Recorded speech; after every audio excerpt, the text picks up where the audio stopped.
guys, and welcome back to my channel. So today I am doing my review on Nestlings, the latest novel by Nat Cassidy. I did receive this in a recent Nightworms package, and it is one of those books that I have seen so many people on Bookstagram and TikTok and Reddit talking about. So I read it and we're going to talk about it.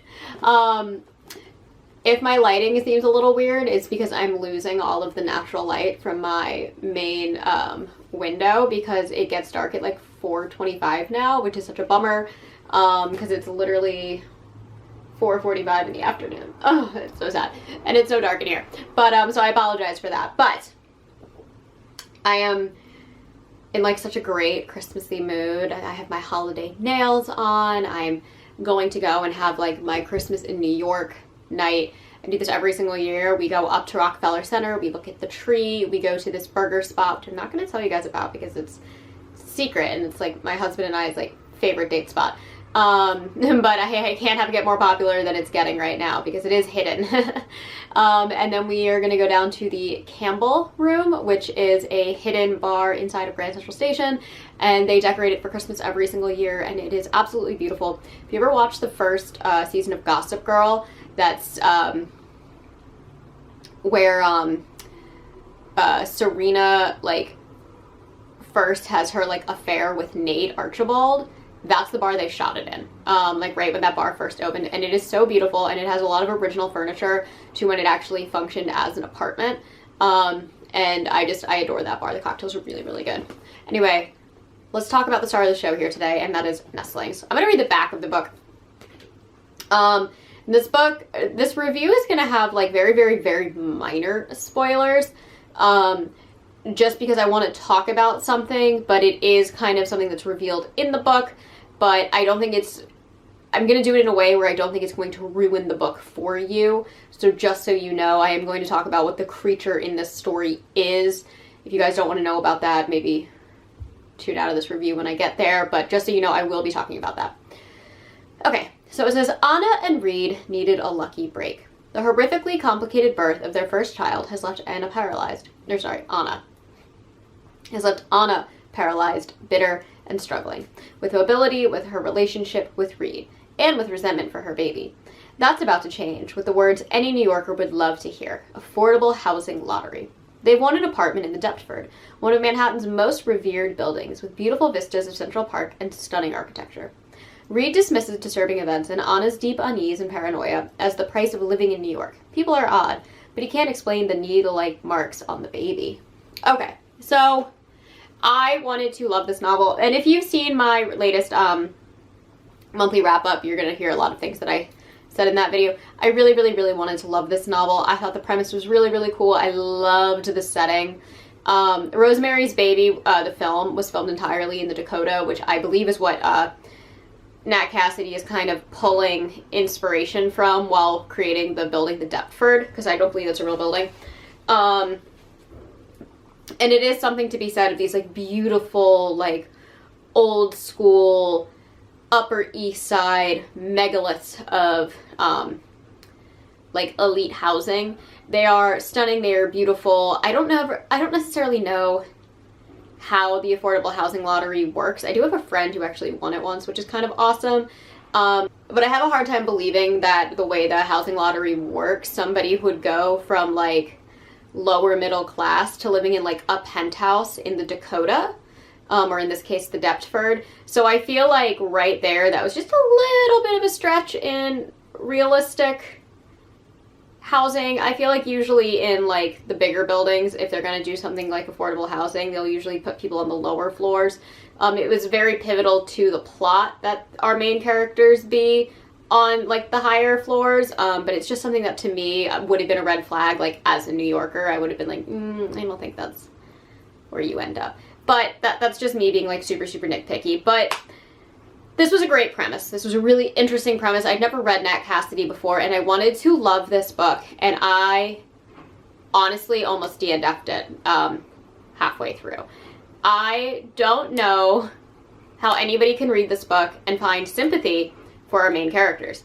I found Anna and Reed to just be miserable, cruel, self-centered, self-serving, horrible, horrible people. And I hated that they were kind of painted as characters we should have sympathy for. Anna more so than Reed, but I just found them to be truly awful. Anna definitely starts off worse and gets better, and then Reed kind of starts off okay, and then just like, and then just kind of has this like horrible downfall. And I just couldn't find any sort of sympathy for them. I really truly felt like they all got what they deserved at the end of this novel. And that's not to say that only bad things happen to everybody, but it was just like, I found no reason to root for them. The only reason I didn't DNF it is just because I knew I wanted to power through and read this and do this review, because I knew that this has been like a hot topic novel. So for me, let's start with Anna. Anna is one of those characters where she has been served just some of the worst luck you can get. She has a really hard time getting pregnant. Once she has her pregnancy, she's filled with all these complications during the birth. It leads her to be temporarily, hopefully, paralyzed after the birth. Therefore, coupled with postpartum depression is this kind of animosity towards this infant that has basically uprooted her entire life, causing her to like lose her job. I believe she was a physical trainer, forced to basically only do work out of her house. She becomes a an audiobook reader, and just can't really handle her situation. And she places a lot of blame on her baby, and then also a little bit on her husband. She never puts any of the blame on herself. Now, this is definitely something where there is nobody to blame in the situation, and yet she can't not place blame on other people for her own misfortune. Even the people who try and help her, like her husband or her best friend, who is also her physical therapist, she treats her best friend like absolute crap. And her best friend is literally filled with nothing but motivation and good intentions, and she just destroys this friend. She is just so cruel and mean and unnecessarily aggressive towards this friend, and it's just so hard to sympathize with somebody whose entire persona is this like woe is me, but won't do anything to fix it, and instead pushes everybody away who is trying to benefit her. Another thing, and this is just super, super, super, super, super minor, and I did mention this in my wrap-up, is her name is spelled A-N-A, which I think is pronounced Anna. And the first half to maybe 2/3 of the book, they do not give us a pronunciation on this name. And then there's this huge scene where Anna blows up at, like, their broker because she keeps calling her Anna. And, like, had this been, like, kind of a thing throughout the entire story, it could have worked and been kind of funny. Or even empowering of, like, our character Anna, like, taking control of who she is. But it just comes out of nowhere. And it's like, if you're going to make that big of a deal of how to pronounce someone's name, you should definitely have it towards the beginning of the book.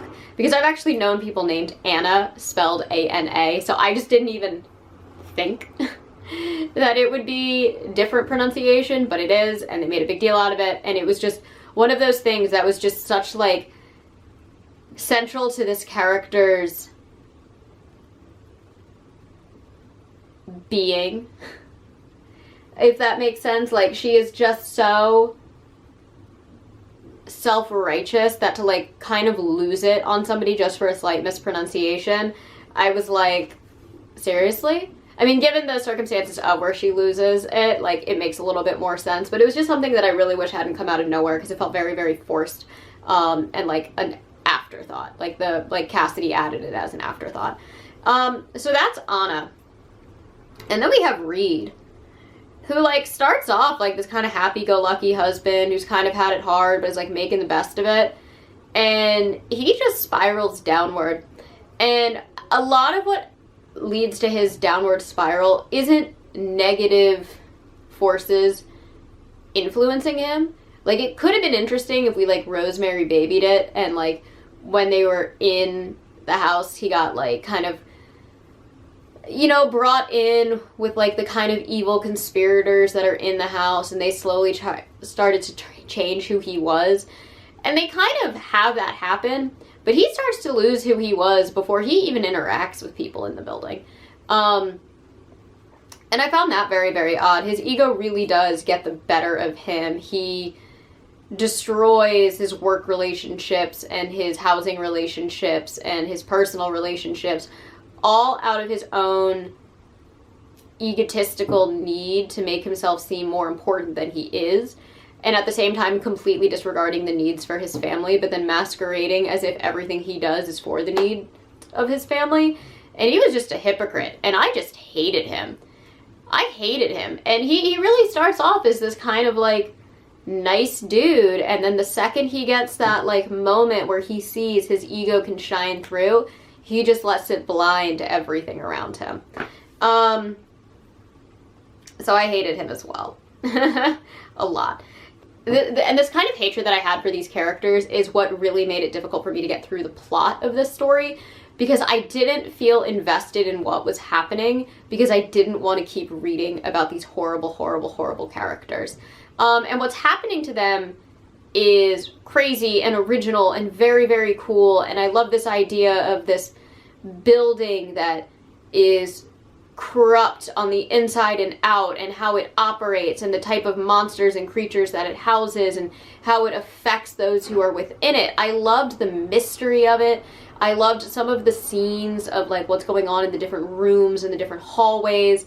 I loved the whole setting of this story. I loved how it kind of felt like this unending maze, and it was like almost like a place within itself. It even had its own little model of Central Park. Like, it really felt isolated and closed off from the rest of the world, and that served a purpose. And I loved the use of the gargoyles. I thought that was so cool and so unique and eerie, and yet I didn't fully care because I was just being dragged down by these characters I could not care about. But I kept reading. It did get better. The second half was definitely stronger than the first half, just because a lot of things happened and a lot of interesting creatures started showing up.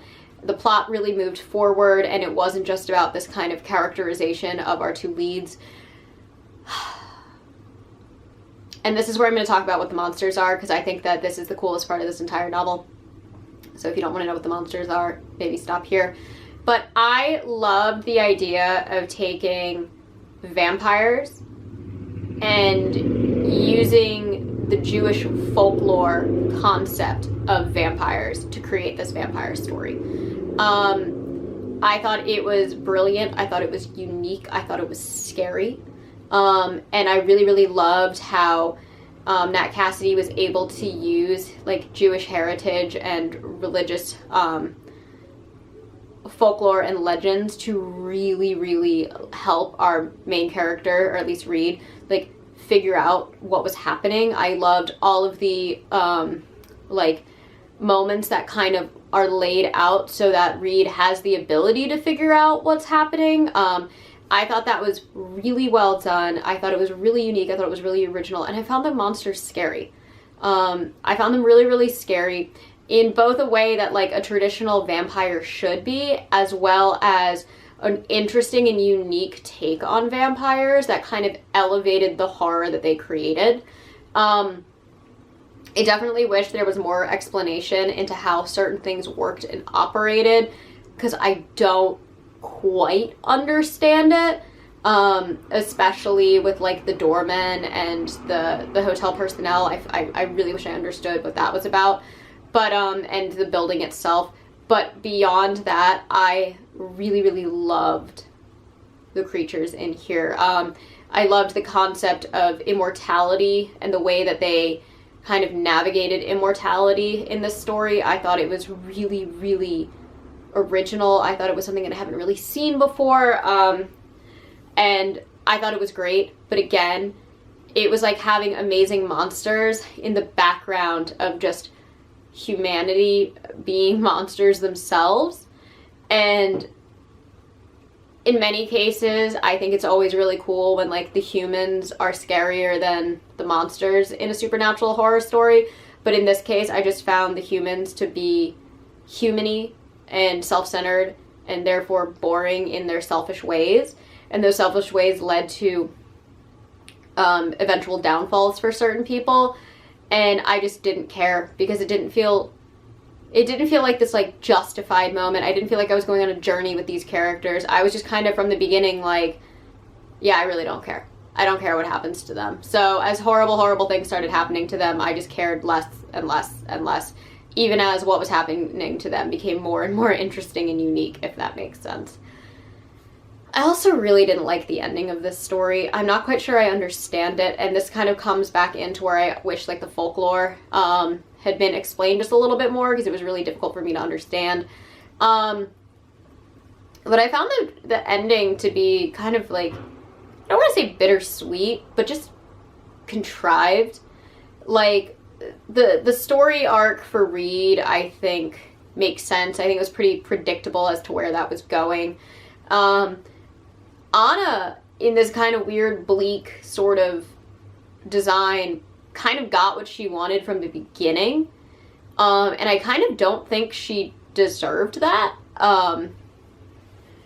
Because I think, like, what she wanted from the beginning was very misplaced to begin with. And she's a pretty horrible mother from the get-go, kind of masquerading as somebody who is doing what she feels she's supposed to do. So I feel like she doesn't, at the end, like with her storyline, there's not a lot of like sacrifice that goes into the decision that she makes. So it felt very lackluster to me.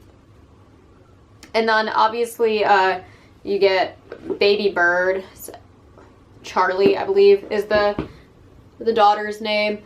I don't even know what happened in that plot line. Like, again, and this goes back to me wishing, like, the folklore had just been a little bit better explained. Because this just wasn't the story of, like, anybody. There wasn't a story of good parenting in this. Like, I felt like that's kind of the angle that this was going to go in, are these people who are facing postpartum depression and, like, marital adversity, overcoming their challenges in life and like putting their lives on hold to benefit like their child and becoming like these great parents. I really thought that was going to be the message of the story, because that's kind of how it's framed from the beginning, and it's just not. It's like the absolute opposite of that. And maybe it's a warning of like, don't be selfish, because selfish things can lead to bad outcomes, but like Reed had a pretty nasty outcome. Anna, I think in a weird way, is pretty happy with her turn of events. And that struck me as odd. Especially because Charlie's storyline feels so open-ended. That I'm just like, what was the point of reading this? You know, it almost at the end of the day felt like the common folk shouldn't even be involved in like the rich elite's lives. Which I think is a pretty nasty message to send. But that was honestly the only ending I could get out of this book. So I don't know. Tell me what you guys think. This was a 3-star read for me. I had a really hard time getting through it, but there are definitely like moments and concepts and creations in this story that make it worth reading. I don't think I would ever not pick up a Nat Cassidy book again after reading this, especially if he has more novels set in New York City. That would be pretty freaking awesome. But it was bleak, it was depressing, and it's a book about awful people doing awful things, and then awful things happen to them. So take that as you will. Cool vampire spin though. Definitely a cool vampire story. Haven't really read anything like that, so I'm torn on my thoughts on this book. The more I think about this book, the more I take time away from this book, the more I feel like I didn't like it. But I can still pull out moments and scenes and imagery from this story that I think were really, really cool and unique and scary. So, I don't know. Definitely a 3-star read. Or read it if you're interested in like vampire folklore, or if you like Nat Cassidy previously. But otherwise, it's not a book that I would find myself recommending anytime soon. Anyways, that is all that I have for you guys today. As always, I try to post every Monday and Thursday, sometimes on Saturdays. And if you enjoy these videos, please hit the like and subscribe buttons down below, and I will catch you on the next one. Mwah.